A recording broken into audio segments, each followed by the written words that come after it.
If you thought Joker was messed up, you got another thing coming.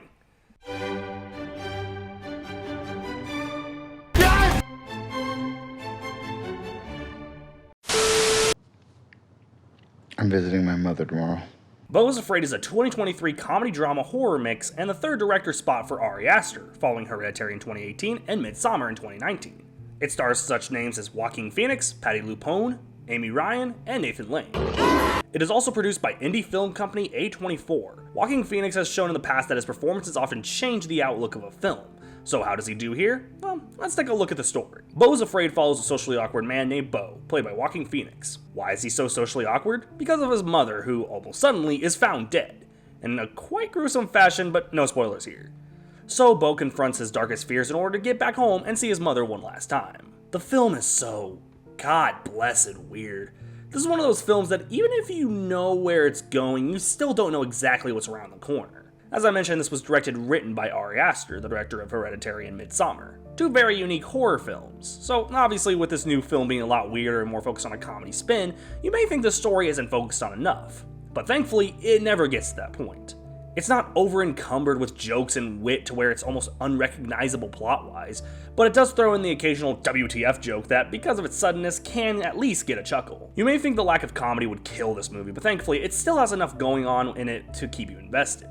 Phoenix never has two comparable performances. Like, you can't compare one performance to another because they're always so different. I can't remember another Joaquin Phoenix as a socially awkward, anxiety-ridden man. The closest I can think of would be Don't Worry, He Won't Get Far on Foot, which even then, that's not nearly in the same category, it's just the closest. The other characters can range from overshadowed to downright weird, to somewhat memorable. Nathan Lane and Amy Ryan play this weird couple who have their own demons, and both of them are very memorable. Yet there is a twist that will definitely catch you off guard. And speaking of off guard, do not go into this movie with expectations. Anything you can think this movie does it twice-fold. This doesn't make the movie perfect, but it keeps a good investment in terms of character and story. The film also has this ending, and I won't spoil it, but it is a very strange ending. And much like Midsommar, I do feel that it gives a lot to the viewer and leaves an interesting impression.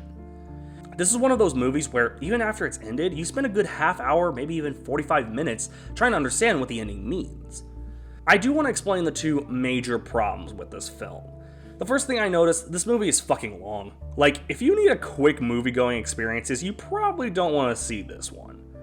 And I know that I've discussed in the past how much I hate 3-hour films, and I'm not going to act like this is any different, because it's not. It does feel like it drags at times.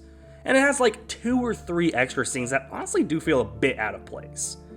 But to its credit, most of the story connects. Like, there's never a moment where it falls out of place or utilizes plot holes. Again, until it's completely screwball ending, which is really just the filmmakers leaving the choice up to the viewer's imagination. The other problem is, you might notice this film's R rating, and unlike a comedy where the R rating is only warranted through unnecessary swearing and vulgarity, man, this film is rated R. Like, you need to have your big boy pants on for some of these scenes. Again, the film is made by the guy who did these brainfuck films, so clearly I should have just expected this. Also, I did mention some characters that aren't all that great, and they're mostly not in it very long, so if it is an annoying character or out of place character, they're usually not in it long enough for me to say, oh great, they're back. The film is riddled with so many vibrant shots and colors, especially towards the middle of the flick. All of a sudden we go on this like Lord of the Rings tragic journey that Beau definitely relates to as his own story. Is it my favorite Ari Aster film? No, Midsommar still holds that title.